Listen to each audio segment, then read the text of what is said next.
No, they say that they have not decided because he said he decided.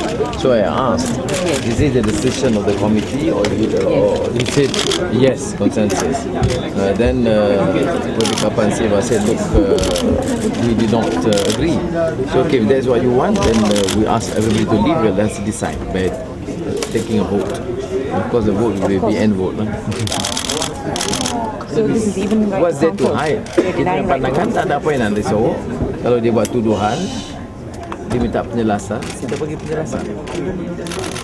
Apa tunggu sekejap, okey. Tadi dalam beberapa minit yang di dalam tu apa yang berlaku betul yang itu Sri? Kita nak cari keputusan sama ada sudah dibuat keputusan tidak membenarkan ahli parlimen masuk kerana dalam peraturan dan sebagainya. Okey, alright. Bahawa kita sebagai ahli parlimen tidak dibenarkan masuk untuk pendengaran ataupun sesi jawatan kuasa. So kami membangkitkan bantahan oleh kerana kepada kami jelas bahawa seorang ahli parlimen berhak untuk masuk dan mendengar dan juga untuk follow proceedings sebegini. Jadi apabila kita masuk tadi, kita diberitahu bahawa keputusan yang diambil adalah keputusan unanimous. Tetapi kami difahamkan oleh YB Sibarasa dan juga YB Karpal bahawa ianya bukan unanimous. Maknanya tidak ada sebarang persetujuan ya bahawa ahli-ahli parlimen tidak dibenarkan masuk. Jadi kami bantah dan dalam keadaan sedemikian kami diarahkan keluar dan juga Datuk Seri Abraham juga diminta keluar sebentar supaya panel dapat membuat keputusan sama ada ataupun tidak ahli-ahli parlimen dapat hadir untuk mendengar proceeding ini. Dan kepada saya adalah cukup penting untuk kami hadir. Apa salah dia? Apa salah dia untuk ahli-ahli parlimen hadir untuk mendengar apa yang berlaku dalam proceeding ini? Kenapa perlu proceeding ini didengar secara tertutup? Walhal ini melibatkan isu yang menjadi kepentingan negara. So to me, it's a very clear-cut case. The rules clearly suggest that ahli parlimen or members of parliament are entitled to sit in, to hear, to follow the proceedings, and we demand that we be given an opportunity to follow the proceedings. So the committee is now deciding on our application again. So that is what has happened until now, and we are waiting outside here for them to make a decision. Ditukarkan dengan sewenang-wenangnya oleh jawatan kuasa, tak ada maknanya kita ada peraturan yang tertulis, tetapi jawatan kuasa dia bersidang, lepas tu dia kata kita tak nak benarkan ahli parlimen untuk mendengar, sedangkan dalam peraturan kata boleh. So jawatan kuasa tak boleh membuat keputusan walaupun ada sokongan majoriti untuk menukar peraturan-peraturan yang merupakan peraturan yang tetap kan. So ini merupakan satu langkah permulaan yang agak mengelirukan dan akan menimbulkan ketidakpuasan hati dan mempertikaikan sejauh mana kebebasan jawatan kuasa itu kan. Kalau dah awal-awal lagi dah tak nak ikut peraturan ya. So yang berjalan ya.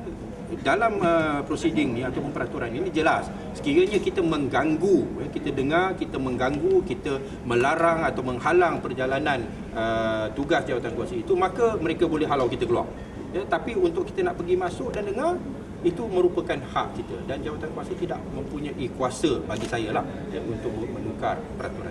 Saya juga nak menjelaskan di sini bahawa keputusan untuk mengecualikan kami ahli parlimen daripada hadir dalam persidangan Bukit Glogor dan juga Yang Berhormat Abdullah Subang.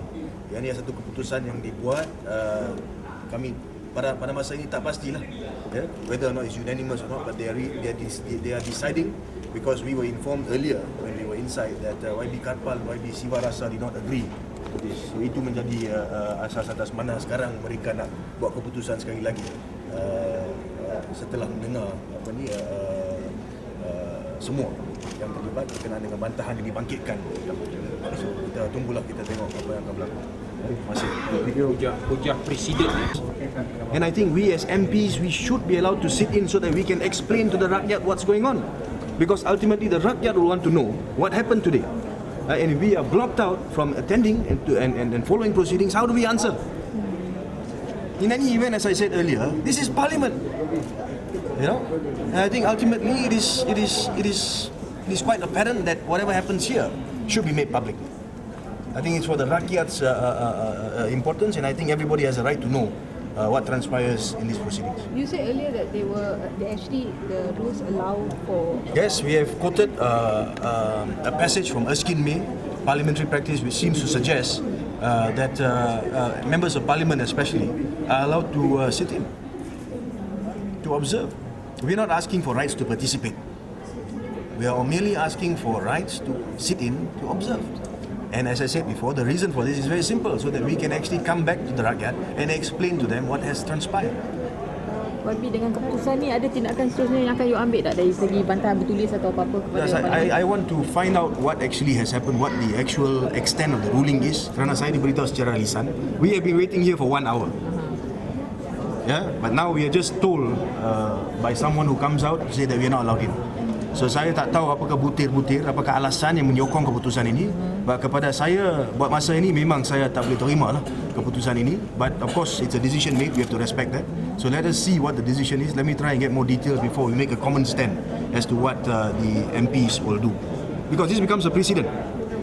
Even in future, for example, when there are cases like this, does it mean that MPs cannot attend? So I don't think it's a precedent that should be allowed to remain, and we should do something about it. But as I said earlier, let us find out first what the particulars of this decision is. Why we should Dato' Ambika not be allowed to represent Dato'? What is the next move by Pakatan?